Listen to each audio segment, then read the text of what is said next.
السلام علیکم، کیا حال چال ہے پیارے بچوں؟ امید ہے کہ آپ خیریت سے ہوں گے اور خوب پڑھ لکھ رہے ہوں گے۔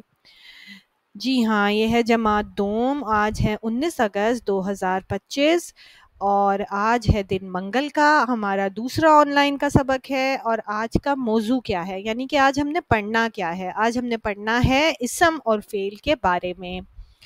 چلے آگے چلتے ہیں۔ اچھا، سب سے پہلے آپ کو میں بتا دوں کہ آپ اس پورے سبق میں کیا کیا سیکھیں گے۔ تدریسی مقاصد ہوتے ہیں کہ آپ کیا سیکھیں گے، اس پوری ویڈیو کو دیکھ کے آپ کیا سیکھ جائیں گے انشاءاللہ تعالی۔ آپ اسم اور فعل میں فرق بتا سکیں گے، آپ کو مثالیں دی جائیں گی جن کے ذریعے آپ اسم اور فعل کو پہچان سکیں گے، اور کسی ایک جملے میں اسم اور فعل کو آپ علیحدہ بھی کر سکیں گے انشاءاللہ تعالی۔ اچھا، اگر میں آپ لوگوں سے پوچھوں کہ آپ کا نام کیا ہے، آپ کیا کر رہے ہیں، یا آپ کس شہر میں رہتے ہیں، ٹھیک ہے، تو آپ کو کچھ اندازہ ہوا کہ میں کیا پوچھ رہی ہوں؟ آپ اپنا نام بتائیں گے، ٹھیک ہے، میرا نام علی ہے، میرا نام بلال ہے، میرا نام اسماعیل ہے، جو بھی ہے۔ تو جی ہاں، اب اس بات کو آپ یاد رکھیے گا، آپ نام سے آپ یاد رکھیے گا۔ اور آپ کیا کر رہے ہیں؟ میں سو رہا ہوں، میں کھانا کھا رہا ہوں، میں کھیل رہا ہوں، میں پڑھ رہا ہوں، ٹھیک ہے۔ اور اس کے بعد آپ کس شہر میں رہتے ہیں؟ میں کراچی میں رہتا ہوں، میں لاہور میں رہتا ہوں، اسی طرح کے جوابات ہوں گے، ٹھیک ہے۔ ابھی ہم آگے چلتے ہیں، پھر ہم واپس اس سلائیڈ پہ آتے ہیں۔ اسم کی تعریف کیا ہے، ٹھیک ہے، اس کو کیا کہتے ہیں؟ جیسے انگلش میں ہم ناؤن کہتے ہیں، اردو میں اس کو اسم کہا جاتا ہے۔ وہ لفظ جو کسی شخص، چیز یا جگہ کے نام کے لیے استعمال ہو اسے اسم کہتے ہیں۔ جیسے مثال، کتاب، علی، لاہور، درخت، یہ سب اس کی مثالیں ہیں۔ اب کتاب کیا ہے؟ یہ ہے ایک چیز کا نام۔ علی کیا ہے؟ کسی انسان کا نام۔ اور لاہور کیا ہے؟ کسی جگہ کا نام۔ اب چیز کا نام کوئی دوسری چیز بھی ہو سکتی ہے، ٹھیک ہے، جیسے درخت وغیرہ۔ تو اگر ہم پچھلی سلائیڈ میں آئیں تو آپ دیکھیں، میں نے نیچے لکھا ہوا ہے آپ کا نام کیا ہے۔ جو بھی آپ کا نام ہے وہ اسم کہلاتا ہے، جیسے نام۔ اور آپ کر کیا رہے ہیں، آپ کس شہر میں رہتے ہیں، وہ بھی اسم کہلاتا ہے، جیسے کراچی، پشاور، اس طرح، ٹھیک ہے۔ اور اسم کا استعمال ہماری روزمرہ زندگی میں، ہمارے جملوں میں بہت زیادہ ہوتا ہے۔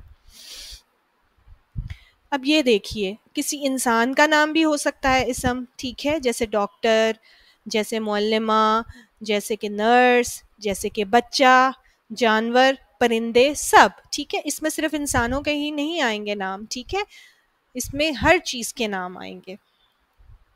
اس کے بعد اسم جگہ کو بھی کہہ سکتے ہیں، جیسے میں نے آپ کو بتایا۔ اب کچھ بھی جگہ ہو سکتی ہے، اسکول، چڑیا گھر، بازار، مکان، اسلام آباد، کراچی، کوئی بھی جگہ ہو سکتی ہے۔ کسی جگہ کا نام بھی ہو سکتا ہے اور کوئی جگہ بھی ہو سکتی ہے، ٹھیک ہے۔ اسی طرح کسی چیز کا نام، کرسی، میز، بستہ، گھڑی وغیرہ، ٹھیک ہے، یہ سب چیزیں اسم کہلاتی ہیں۔ ہم نے یہ پہلے بھی کی ہوئی ہیں، لیکن یہاں پر ان کی دہرائی ضروری تھی۔ اچھا جی، امید ہے کہ آپ کو اب اسم کے بارے میں معلوم ہو چکا ہوگا، آپ کو دوبارہ سے یاد ہو چکا ہوگا جو ہم پہلے پڑھ چکے ہیں کہ اسم کیا ہے۔ اب اسم کے ساتھ ہی ایک اور چیز ہوتی ہے، وہ ہے فعل، جس کو آپ انگریزی میں ورب کہتے ہیں، ٹھیک ہے۔ اب فعل کی تعریف کیا ہے؟ فعل کس کو کہتے ہیں؟ وہ لفظ جو کسی کام کو ظاہر کرے، کسی کام کا کرنا یا ہونا ظاہر کرے، اس کو ہم کہتے ہیں فعل۔ جیسے مثال کے طور پر کھیلنا، پڑھنا، لکھنا، دوڑنا، ٹھیک ہے۔ کوئی بھی کام اگر ہو رہا ہے، کسی کام کا ہونا ہو رہا ہے، تو ہم اس کو کہیں گے کہ وہ ہے فعل۔ اصل میں یہ جو اسم فعل ہے، اور ایک تیسرا بھی ہوتا ہے، وہ بھی آپ نے نہیں پڑھا، انہی سب کی مدد سے کیا جملے بنتے ہیں، ٹھیک ہے۔ جو ہم اردو میں بات چیت کرتے ہیں، جو بھی کرتے ہیں، وہ انہی قواعد کے ارکان سے مل کر بنتے ہیں۔ اب اس کی مثالیں آپ مزید لکھیں، جیسے میں چائے پی رہا ہوں، ابو آفس جا رہے ہیں، ننے کو سونے دو۔ اب اس میں کام کیا ہو رہا ہے؟ پینا جو ہے، چائے کو پینا، وہ ہے فعل، ٹھیک ہے۔ جانا، ابو آفس جا رہے ہیں، وہ بھی کیا ہے؟ فعل۔ اور سونا، یعنی کہ سونا بھی کیا ہے؟ وہ بھی ہے فعل۔ اس کے علاوہ مزید آپ پڑھنا، لکھنا، سونا، یہ سب مثالیں ہیں۔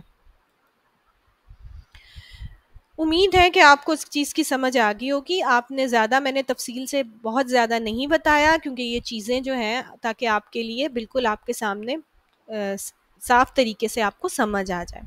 اب آپ نے کاپی کے کام میں کیا کرنا ہے کہ آپ نے اپنے ارد گرد کے ماحول سے لے کے کوئی بھی 5 جملے اپنی کاپی میں لکھنے ہیں اور ہر جملے میں آپ نے اسم اور فعل کو الگ الگ رنگ سے نشان لگانا ہے. نشان لگا لیں یا اس کے گرد دائرہ لگا لیں, کوئی لال یا پیلی پینسل سے کر لیں اس طرح, لیکن 2 مختلف رنگ ہونے چاہیے. ٹھیک ہے میرے بچوں, اب یہ میں نے آپ کو کاپی کے بارے میں بھی ساری ہدایات بتا دی ہے. آپ نے دن تاریخ لکھنے ہیں, اسم فعل کی اوپر ٹاپک لکھنا ہے, سوال لکھنا ہے, 5 جملے لکھیں اور ہر جملے میں اسم اور فعل کو الگ الگ رنگ سے نشان لگائیں, اور یہ کوئی بھی جملہ ہو سکتا ہے. ٹھیک ہے,